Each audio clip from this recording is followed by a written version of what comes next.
ఇష్టం లేని పెళ్ళి పార్ట్ 3. మీకోసం కూడా మంచి రోజులు వచ్చాయి. నేను చెప్పే న్యూస్ వింటే మీరు ఎగురు గంతేస్తారు. విషయం చెప్పనా? ఆమెను కదిలిస్తుంది. చెప్పు, నీరసంగా అడిగింది ఐశ్వర్య. మీకోసం మీ శ్రీవారు భోజనం చేయకుండా ఎదురు చూస్తున్నారు. ఆయన మీరు తినలేదని తెలుసుకుని రమ్మని చెప్తేనే నేను మిమ్మల్ని పిలవడానికి వచ్చాను అని చెప్తుంది మంగ. ఆ మాట విన్న ఐశ్వర్య మనసైతే గాలిలో తేలిపోతుంది. మొహం మతాబులా వెలిగిపోతుంది. ఏంటి, నిజంగానా? మరి ఈ మాట ఎంత ఆలోచించి చెప్తావేంటి? పక్కకు తప్పుకో అంటూ పరిగిన బయటికి తీసి డైనింగ్ టేబుల్ దగ్గర కిరణ్ ఉండడం చూసి మెల్లిగా నడుచుకుంటూ వెళ్ళి అతని ఎదురుగా ఉన్న చైర్లో కూర్చుంటుంది ఐశ్వర్య. మంగ వచ్చి ఇద్దరికి వడ్డిస్తుంది. ఐశ్వర్య తలెత్తకుండా అతను ఏమైనా మాట్లాడుతాడేమో అని ఎదురు చూస్తూ ఉంది. కిరణ్ కూడా మాట్లాడదామని ఒకసారి చూసేసరికి లెమన్ కలర్ శారీ కట్టుకుని జుట్టు లీవ్ చేసి అందంగా కనిపిస్తుంది ఐశ్వర్య అయితే. దాంతో అతను అలాగే చూస్తూ ఉంటే ఏమీ మాట్లాడలేక సైలెంట్గా అయిపోతాడు. మాటలు రావు అసలు. ఇక వాళ్ళిద్దరిని అలా మౌనంగా ఉండడం చూసి మనసులో మాట్లాడుకోవాలని ఉంటుంది. కానీ ఒకసారి నార్మల్గా మాట్లాడితే కదా ఏమైపోతుంది అని మంగ మనసులో అనుకుని, నేను ఇప్పుడే వస్తాను బాబు, మీకేమైనా కావాలంటే ఐశ్వర్య అమ్మని అడగండి అంటూ అక్కడి నుండి వెళ్ళిపోతుంది. దానితో అతనే వడ్డించుకుని భోజనం కంప్లీట్ చేసి తన రూమ్కి వెళ్తూ ఐశ్వర్య అని పిలుస్తాడు. ఆమె పిలుపుతో ఆనందంగా అతని వైపు తిరిగి చూస్తుంది. ఆమె వైపు చూసి భారంగా శ్వాస తీసుకుని వదిలి, ఐఎమ్ సారీ, ఏదో ఆవేశంలో నీ మెడలో తాళి కట్టి ఇక్కడికి తీసుకొచ్చాను. అలా చేస్తే నా చెల్లెలు నా దగ్గరికి వచ్చేస్తుంది అనుకున్నా. కానీ నువ్వు వచ్చిన 2 నెలలు దాటుతున్నా కూడా నా చెల్లెలు నా దగ్గరికి తనకు రావాలని అనిపించలేదు. ఇంకా వస్తుందన్న ఆశ కూడా నాకు లేదు. కాబట్టి నువ్వు మీ ఇంటికి వెళ్ళిపోవచ్చు. ఈ విషయంలో అనవసరంగా నిన్ను చాలా ఇబ్బంది పెట్టాను. ఐఎమ్ సారీ అని చెప్పి ఎటువంటి ఫీలింగ్ లేకుండా వెళ్ళిపోతాడు. ఆ మాటతో ఐశ్వర్య గుండె పగిలిపోయిన ఫీలింగ్ కలుగుతుంది. అతనితో బంధం ఏర్పడాక తనని అతనికి అర్పించుకున్నాక కూడా అతను తనని భారీగా యాక్సెప్ట్ చేయలేదన్న విషయం ఆమెకి అస్సలు తీసుకోలేకపోతుంది. గదిలో నుండి అంతా చూసిన మంగ బాధగా అనిపిస్తుంది. కళ్ళల్లో నుండి కన్నీళ్ళు అయితే కారుతూ ఉండగా తినాలని అనిపించగా ప్లేట్లో చేయి కడిగేసుకుని అక్కడి నుండి వెళ్ళిపోతుంది. గదిలోకి వెళ్ళిన కిరణ్ మనసు చాలా గందరగోళంగా ఉంటుంది. నేను వెళ్ళిపో అన్నాను అని చాలా సంబరపడుతూ ఉంటావు కదా, కనీసం ఎందుకు వెళ్ళాలి అని అడగాలని కూడా నీకు లేదు కదా. అంతేలే, బలవంతంగా ఏర్పడిన బంధాన్ని నిలుపుకోవాలని ఎవరనుకుంటారు? పిచ్చివాడిలా నీ విషయంలో తప్పు చేశానేమో అని నువ్వు భారీగా స్వీకరించి గుండెల్లో పెట్టుకొని చూసుకోవాలని అనుకున్నాను. అయినా ప్రాణంగా పెంచుకున్న చెల్లెలే నన్ను వద్దనుకుని వెళ్ళిపోయింది. నువ్వు నా జీవితంలోకి వచ్చినప్పటి నుండి నేనెలా ఎప్పుడు కూడా నిన్ను దూరం చేసుకున్నప్పుడు పోయిన సంతోషం నువ్వు తిరిగి వచ్చాక నాకు వచ్చింది. నా ప్రేమ నీకు ఎప్పుడు అర్థం కాలేదు. ఎందుకే ఇంత మొండిగా ఉన్నావు? నా ప్రేమ నీకు కనిపించలేదా? వెళ్ళిపోమన్నగానే గట్టిగా నిలదీయాలని నీకు అనిపించలేదా? మొన్నటి వరకు మన మధ్య మరదల బంధం మాత్రమే ఉంది. కానీ ఇప్పుడు భార్యాభర్తలం కదా. వెళ్ళిపోమంటే ఒక్క మాట కూడా ఎదురు చెప్పవా నువ్వు? ఎప్పుడూ కూడా నీకు మాత్రమే నా మనసు ఏం అర్థమవుతుందిరే అని మనసులో బాధపడుతూ అనుకుంటాడు కిరణ్. నాకు కష్టంగా ఉన్నా నీ సంతోషం ముఖ్యం ఐశ్వర్య. అందుకే నీకు దూరంగా ఉండాలని అనుకుంటున్నా అని భారంగా అనుకుంటూ కిరణ్ ఆలోచనలు అసలు కుదురుగా ఉండవు. ఎందుకు ప్రతిసారి నాకే కావాలనుకునేది ప్రతీది కూడా ఇలా దూరం అవుతూ ఉంటుంది అని ఆ రోజైతే అనుకుంటూ ఉంటాడు. ఇక కిరణ్ అయితే ఆ రోజు ఇద్దరికి కూడా రకరకాల ఆలోచనలతో ఎవరికి కూడా నిద్ర పట్టదు. సమయం అర్ధరాత్రి 2 అవుతుంది. ఐశ్వర్య ఆలోచనలకు ఎలాంటి బ్రేక్ పడటం లేదు. నేను చెప్పాను వాడి మెడలో తాళి కట్టమని. ఇష్టానికి వాడు తాళి కట్టి ఇక్కడ తీసుకొచ్చి బలవంతంగా అనుభవించి ఉన్నాడు కదా, మరి ఇప్పుడు ఎందుకు వదిలేస్తున్నాడు అని అనుకుంటున్నా అని ఆమెకి ఒకసారి ఆలోచించి కోపంగా పైకి లేచి ఈ విషయం ఏదో ఒకటి వాడితోనే తేల్చుకోవాలి అని అనుకుంటూ పైకి వెళ్ళాలని అనుకుంటూ కోపంగా లేచి వెళ్ళబోతూ ఉండగా సడన్గా కళ్ళు తిరిగి పడిపోతుంది. వంటగదిలో ఉన్న మంగ బయటకు వచ్చి కింద పడి ఉన్న ఐశ్వర్యని చూసి కంగారు పడుతూ దగ్గరికి వెళ్ళి తడుతూ ఉంటే ఎంతకీ లేవదు ఐశ్వర్య. వాటర్ తెచ్చి మొహం మీద చిలకరిస్తే కాస్త స్పృహలోకి వచ్చి ఐశ్వర్యమ్మ అని తట్టి లేపుతూ ఉంటే నెమ్మదిగా లేచి కూర్చుంటుంది. ఏమైంది? సడన్గా కళ్ళు తిరిగాయిలే, కంగారు పడుకు, నువ్వు వెళ్ళు అని అన్నాక, లేదమ్మా మీరు చాలా నీరసంగా ఉన్నారు, ఈ మధ్య ఫుడ్ కూడా సరిగ్గా తినడం లేదు, ఆగండి అని గదిలోనికి వెళ్ళి కిరణ్ని పదే పిలుస్తూ ఉంటే మంగ అరుపులకు బయటకు వచ్చిన కిరణ్, ఏమైంది అంటే ఐశ్వర్య అమ్మగారు కళ్ళు తిరిగి పడిపోయారు బాబు అని ఇక చెప్పేసరికి కంగారుగా కిందికి వచ్చి చూస్తాడు. నిజంగానే ఐశ్వర్య నీరసంగా ఉన్న ఐశ్వర్యని చూసి ఏమైంది అని కంగారుగా అడితే ఏమీ లేదు అని చెప్పి మొహం తిప్పుకుంటుంది. ఏమీ లేదు అంటావేంటి? కళ్ళు తిరిగి పడిపోయావని మంగ చెప్పింది అని అంటే ఏమీ లేదన్నాను కదా, వద్దనుకున్నావు కదా. ఎందుకు నీకు చెప్పవలసిన అవసరం లేదు. ఇప్పుడు కూడా నా మనసుతో నీకు పని లేదు. నీకు నచ్చినట్టుగానే నువ్వు చేస్తూ ఉన్నావు. నీకు నేను బొమ్మలా కనిపిస్తున్నాను కదా, నీకు నచ్చింది చేస్తావు. ఒకసారి కూడా నా అభిప్రాయాన్ని ఏంటో నేనేమనుకుంటున్నానో కూడా ఒక్కసారైనా అడిగావా? ఎందుకు బావా ప్రతిసారి కూడా నీ ఆవేశంలో నిర్ణయాలు తీసుకుని జీవితాలను ప్రశ్నార్థకంగా చేస్తావు అని అంటే అదంతా తర్వాత మాట్లాడతాం. ఎందుకు నీరసంగా ఉన్నావో సరిగ్గా తినటం లేదా ఏంటి అని గట్టిగా గద్దించేసరికి బాబు అమ్మాయి గారు ఈ మధ్య తినటం లేదు అని అనడంతో ఇక రాత్రి కూడా ఆలోచించకుండా ఎత్తుకొని కారులో వేసి హాస్పిటల్ వైపు పరుగులు పెట్టిస్తే కాసేపటికి టెస్టింగ్ చేసి డాక్టర్ చెప్పింది విని షాక్ అవుతాడు కిరణ్. ఐశ్వర్య వైపు చూసేసరికి తన మొహంలో ఎటువంటి ఎక్స్ప్రెషన్స్ అయితే ఉండవు. కిరణ్ని చూడకుండా డాక్టర్ ఇచ్చిన మెడిసిన్ రిసిప్ట్ తీసుకుని ముందుకు వెళుతూ ఉంటే తనని ఫాలో చేస్తూ ఉంటాడు కిరణ్. మెడిసిన్ తీసుకుని కిరణ్ బిల్ పే చేశాక కారులో కూర్చుంటుంది, మౌనంగా డ్రైవ్ చేస్తాడు. ఐశ్వర్యను కదిలించడం అలా ఇంటికి చేరుకుని ఐశ్వర్య తన గదిలోకి వెళ్ళాలని అనుకుంటే హాల్లో ఉన్న బామ్మగారుకు ఐశ్వర్య ముందుకు వచ్చి ఏమైందమ్మా, ఎందుకు హాస్పిటల్కి వెళ్ళావు అని అనడంతో ఏమీ లేదులే బామ్మ, తెల్లవారి మాట్లాడుకుందాం అని చెప్పి గదిలోకి వెళ్తుంది. కిరణ్ వచ్చేలోపు తన గది తలుపులు బిగుసుకుంటే ఎంత పిలిచినా ఐశ్వర్య పలకదు. ఏమైంది కిరణ్, హాస్పిటల్కి ఐశ్వర్యం తీసుకెళ్ళావు కదా, ఏమన్నారా అంటే తర్వాత మాట్లాడుకుందాం, నువ్వు వెళ్ళి పడుకో బామ్మ అని చెప్పడంతో ఇప్పుడు ఎంతైనా వీళ్ళు చెప్పలేరులే, ఇంత మొండి వాళ్ళు నేనెక్కడ చూడలేను, నేను వేగలేకపోతున్నా వీళ్ళతో అని బామ్మగారు తన గదిలోకి వెళ్ళిపోతే చాలాసేపు బయటే ఉండి తలుపులు కొట్టిన కిరణ్ ఎంతకీ ఐశ్వర్య ఇక తలుపు తీసుకుని బయటకు రాదని నిర్ధారించుకుని తనే బాల్కనీ నుండి వెళ్ళాలని బాల్కనీ నుండి ఐశ్వర్య గదిలోకి వెళ్ళేసరికి ఇక బాల్కనీ డోర్ ఓపెన్ చేసి ఉండడంతో అమ్మయ్య అని అనుకుని గది లోపలికి వెళ్ళేసరికి ముడుచుకుని ఏడుస్తూ ఉంటుంది. తన దగ్గరికి వెళ్ళి మోకాళ్ళ మీద కూర్చుని ప్లీజ్ ఈ సమయంలో స్ట్రెస్ తీసుకోకూడదు, చాలా జాగ్రత్తగా చూసుకోమన్నారు, నేనంటే నీకు ఇష్టం లేకపోయినా సరే నా బేబీని నాకు ఇచ్చేసేయి, తర్వాత నువ్వు ఎవరిని పెళ్లి చేసుకున్నా నాకు అభ్యంతరం లేదు అని చెప్పేసరికి సప్పున కళ్ళు తెరిచి అంతే వేగంగా కిరణ్ చెంప చెల్లుమనిపిస్తుంది. అది ఊహించని కిరణ్ పక్కకి తూలితే జాగ్రత్తగా లేగాలి కదా, ఇంత ఫోర్స్గానా లేచేది అని తన కొట్టింది కూడా లెక్క చేయక ఐశ్వర్య ఆరోగ్యం గురించి ఆలోచిస్తున్న కిరణ్ని చూసి ఏడుపు తన్నుకు వచ్చిన ఐశ్వర్యకు తన షర్ట్ కాలర్ పట్టుకొని ఎందుకురా ఇలా బిహేవ్ చేసి నీ మీద ఉన్న కొంచెం ప్రేమను కూడా పూర్తిగా నేలమెట్టం అయ్యేలా చేస్తున్నావు, అసలు నీకైనా తెలుస్తుందా, నీకేం కావాలో, పోరా ఇక్కడి నుండి, అసలు నా ముందు నువ్వు ఉండకు పో అని బయటికి నెట్టి తలుపు గడియ వేసుకుని బాల్కనీ డోర్ కూడా క్లోజ్ చేసి కిరణ్ మాటలకు బాధపడుతూ ఉంటుంది. గదిలోకి వెళ్ళిన కిరణ్కి అస్సలు నిద్ర పట్టలేదు. ఇటు ఐశ్వర్య కూడా నిద్ర పట్టదు. ఏడ్చి ఏదో నిర్ణయం తీసుకున్న దానిలా కళ్ళు తుడుచుకుని గడియ ఓపెన్ చేసి నిద్ర పట్టక గదిలో అటు ఇటు తిరుగుతున్న కిరణ్ గదిలోకి రావడంతో తల తిప్పి అటువైపు చూస్తాడు. అక్కడ కోపంగా నిలబడి ఉన్న ఐశ్వర్యని చూసి ఇదేంటి అంత కోపంగా చూస్తుంది, ఏదో తేడా కొడుతుందే అని మనసులో అనుకుంటూ ఏంటి ఏమైనా కావాలా అని అంటాడు కిరణ్. క్లారిటీ కావాలి సూటిగా చూస్తూ అడుగుతుంది ఐశ్వర్య. ఏ విషయంలో అడిగాడు కిరణ్. నన్నెందుకు ఇంట్లో నుండి వెళ్ళిపోమంటున్నావు అని అడిగింది. నువ్విక్కడ ఉండడం అనవసరం అని చెప్పాడు అతను. నీ భారీగా కూడా పనికిరానా అడిగింది ఆమె చాలా బాధగా.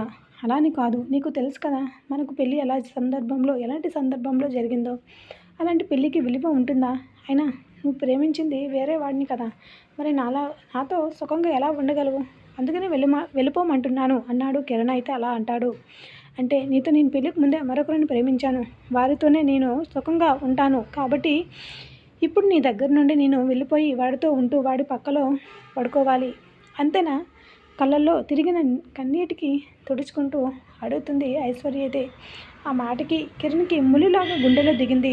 అసలు అలాంటి పరిస్థితి ఉందని ఐశ్వర్య మరొకరి దగ్గరికి వెళ్తుందని తలుచుకుంటేనే అతనికి ఏదో తెలియని కోపం వచ్చేస్తుంది. చూడు కిరణ్, నిజమే నువ్వు నా మెడలో బలవంతంగా తాళి కట్టిన ఇక్కడ తీసుకొచ్చి నన్ను కొట్టి తిట్టినా కూడా నీ నుండి పారిపోయి నా వాళ్ళ దగ్గరికి వెళ్ళిపోవాలని అనుకోలేదు.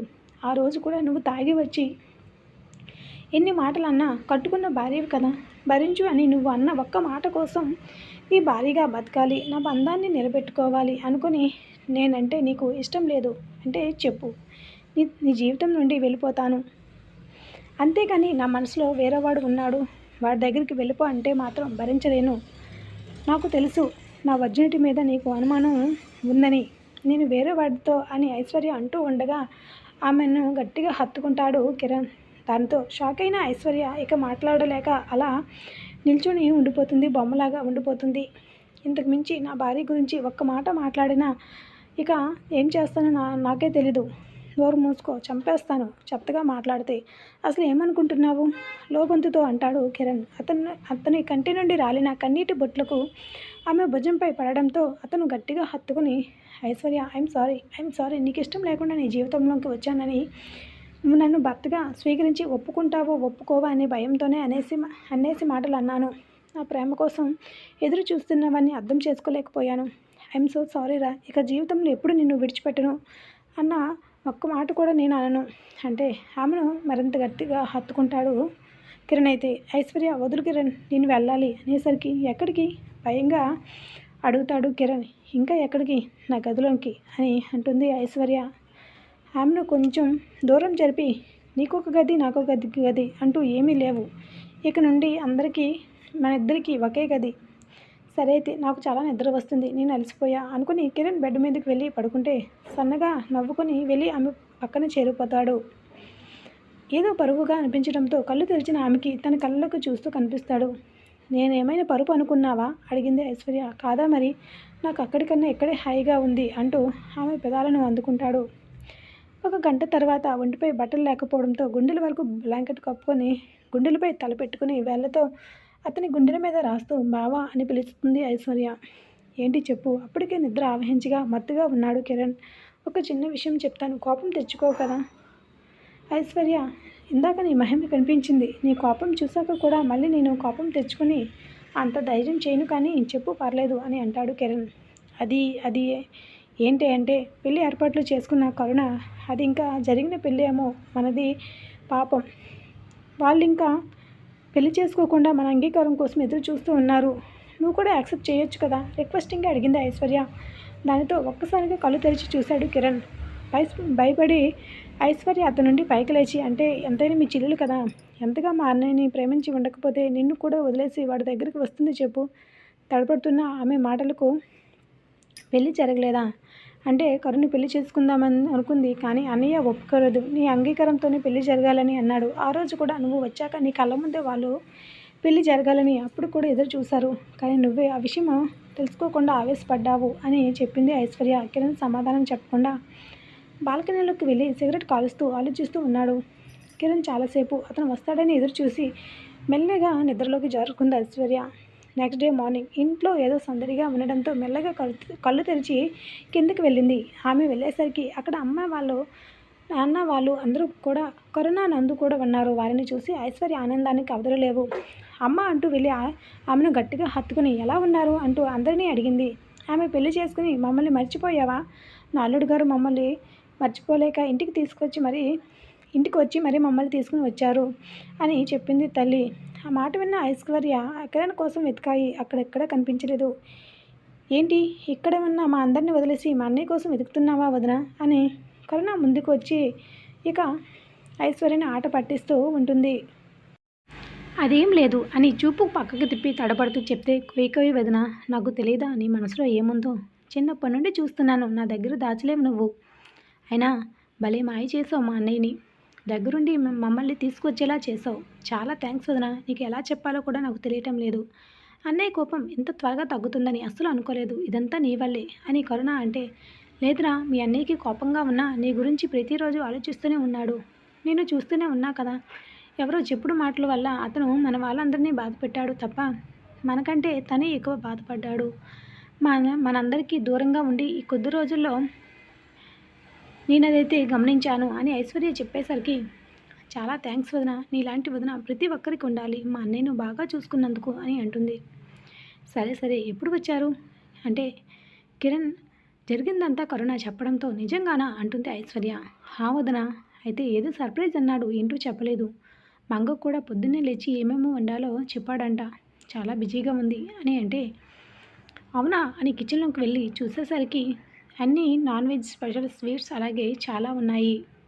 కిరణ్ ఆలోచన అర్థమైన ఐశ్వర్య అక్కడ ఉండాలి అని అనిపించగా, ఇప్పుడే వస్తా అని తన గదిలోకి వెళ్ళా. అక్కడ కూడా కిరణ్ ఉండడు, కిరణ్ కనిపించడు. తన ఫోన్ తీసుకుని ఫోన్ చేస్తూ ఉంటుంది, లిఫ్ట్ చేయడు, పొద్దున్న నుండి కనిపించట్లేదు. అని ఆలోచిస్తూ ఫ్రెష్ అయి వస్తుంది. ఏంటే మేము వచ్చినప్పటి నుండి అటు ఇటు తిరుగుతున్నావు, కాసేపు కూడా మా దగ్గర కూర్చోవా అని నందు అడిగేసరికి ఏం లేదన్నయ్య, ఇప్పుడే వస్తా, మామగారితో ముచ్చట్లు పెడుతున్నావు కదా అని అంటే, అవును రాత్రి వెళ్ళారు కదా మీరు హాస్పిటల్కి, పొద్దున్నే చెప్తానన్నావు, అసలు విషయము అసలు చెప్పకుండా ఇద్దరు కూడా దాటివేశారు, ఏంటో చెప్పు అని బామ్మగారు అడిగేసరికి, బావ చెప్తాడులే నేనెందుకు అని అంటుంది.